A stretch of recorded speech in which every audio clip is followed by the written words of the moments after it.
Speaking of the broader market, let's bring in Goldman Sachs Chief U.S. Equity Strategist David Kostin, who joins us here on set. David, good to see you. Welcome. Good morning. Nice to see you. Are you sensing a legitimate reason for the market to grind higher?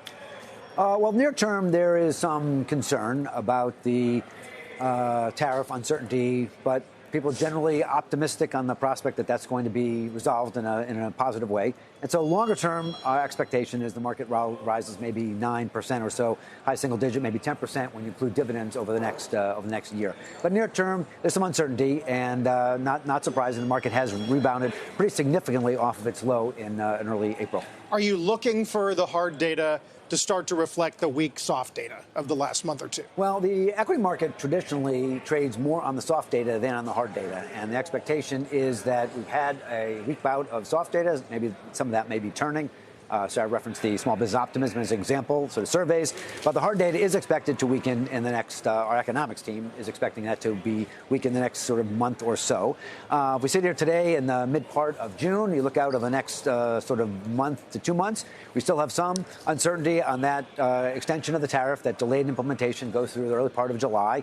You have earnings season, which will start July 11th through our first week of August. So that's uncertainty exactly what the pricing actions would be in the companies in terms of their ability to maintain margins. The China delay in the tariffs, 90 days, that'll put you into early part of August. So we're sitting here in the next month to 2 months. You get some hard data will be weaker. You get some uncertainty around the earnings. The blackout period for company share repurchases basically ends later this week or early part of next week in terms of the month before earnings season, when companies are able to still repurchase discretionarily their shares. So these are some of the variables, the signposts you're looking at, we're looking at, and clients are looking at. You look out further to next year, the economy is likely to continue to grow. We don't have a recession in the forecast. That's not the base case. And therefore, you've got earnings growth, 7% this year, another 7% next year. That lifts the market to around 6,500. 6,500 is roughly up nearly 10%.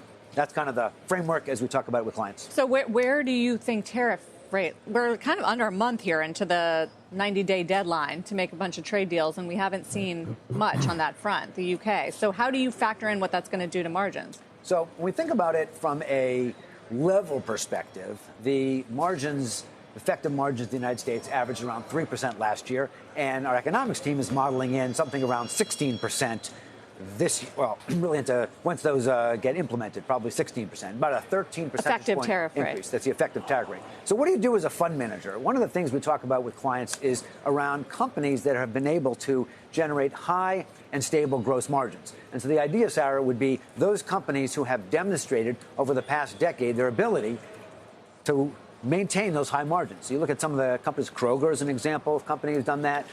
You could look at GE Vernova. You can think about companies like Salesforce, IBM. These are companies that have demonstrated high and stable gross margins over a period of time, and we think that's a best indication of companies' ability to maintain their margins. Because right now, that is the central debate as to all these tariffs, if and when they may get implemented.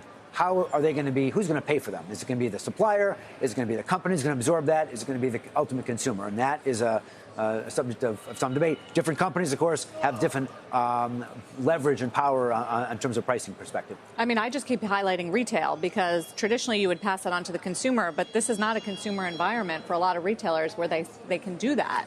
So in our conversations, and I spend a good amount of my time with corporate managements, is a question about whether the consumer will trade down from a branded product to a private label product. That's a way of having a product substitution, not having to pay the premium, if you will, on the tariffs. And so you get a similar product at a same price, basically, as you had before. That would be one behavioral response to the tariffs. That's an example on the retail side. And we hear that from some of the larger producers right now.